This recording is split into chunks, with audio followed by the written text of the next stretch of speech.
Once upon a time, in a small, peaceful town, lived a man named Chuka. He was handsome, hardworking, and full of dreams. Then Amara walked into his life, and she took his very breath away. She was stunningly beautiful. Her smile could light up any room, and her figure was the kind men dreamed of. Chuka fell head over heels, completely captivated. He told her, "I found her. The woman of my dreams. Amara, I'll love you till the end of time." And she, with a shy smile, replied, "I just want to make you happy." Chuka. Their wedding was a joyous celebration, the beginning of what seemed like a perfect life. Their love was a blazing fire. Their laughter echoed constantly, and their hearts beat in perfect sync, or so they thought. Life, as it always does, brought changes. After their first child was born, Amara's body began to tell the story of motherhood. Stretch marks appeared like tiny silver rivers, her eyes were often tired, and she carried a little extra weight from nurturing a new life. But the love in her heart, that never wavered. One evening, smiling tiredly, she told her husband, "Chuka, the baby kept me up all night again." His reply was cold, sharp, and utterly unexpected. "You should take better care of yourself," he said, his voice laced with disappointment. "You don't even look like the woman I married anymore." Silence. A heavy, suffocating silence filled the room. Amara looked down, her heart aching. Those words pierced deeper than any knife. Days turned into months, and months bled into years. With each new child she brought into the world, Amara gave a piece of herself, her love pouring out endlessly for her family. But Chuka, he drifted further and further away. His descent was slow, then all at once. The man who once rushed home to his family started finding excuses to stay out late. The smiles he once reserved for Amara vanished, replaced by a permanent scowl. He simply stopped caring.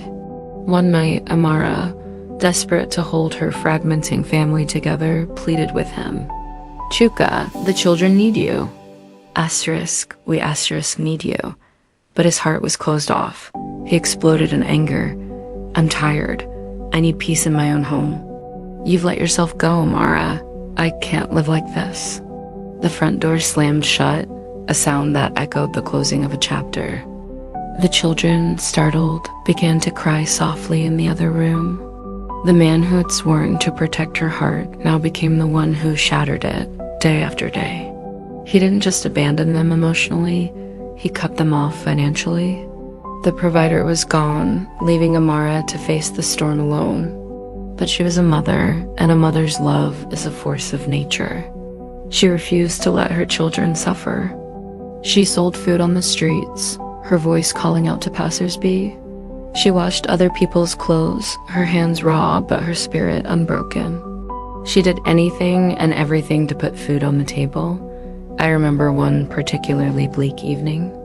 Rain was pouring down, but Amara walked through it, clutching a small basket of food she'd managed to secure. As she reached her humble home, her children ran out to greet her, their faces alight with pure, unconditional love. "Mama, you're the best," one of them chirped, hugging her legs. A tear mixed with the raindrops on Amara's cheek as she smiled. "As long as you're happy, my children," she whispered. "I'm fine." It wasn't long before Chuka found what he thought he was missing. He met Stella young, flashy, and full of superficial charm. He paraded her around, calling her his fresh start. He completely cut ties with Amara and his children, casting aside the woman who had given him everything, as if she were a worn-out coat. He would boast to his friends, gesturing to Stella, "This is what real beauty looks like." No stress, no crying kids, just peace and pleasure. But behind his back, as he spoke those words, Stella would roll her eyes, her thumbs busy texting another man. The peace he craved was an illusion. Stella wasn't like Amara. She loved his wallet, not his heart.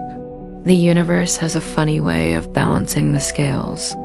Chuka's fortunes began to turn. His business ventures failed, and his health started to decline. The bills piled up, and the laughter in his new home was replaced by shouting.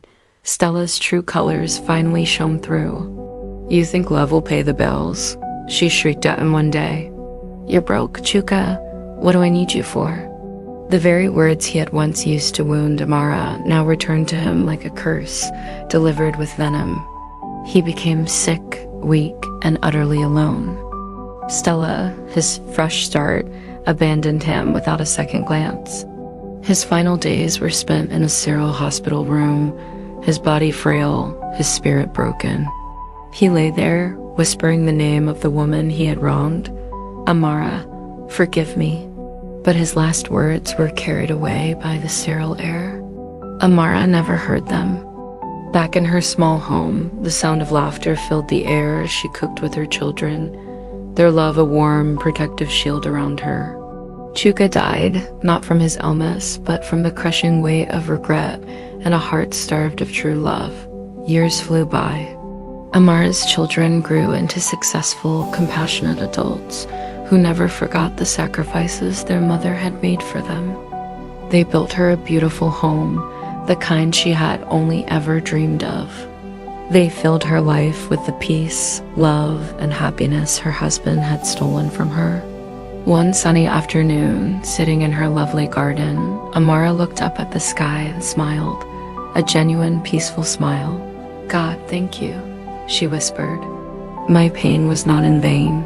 And somewhere, in a place beyond our world, Chuka watched.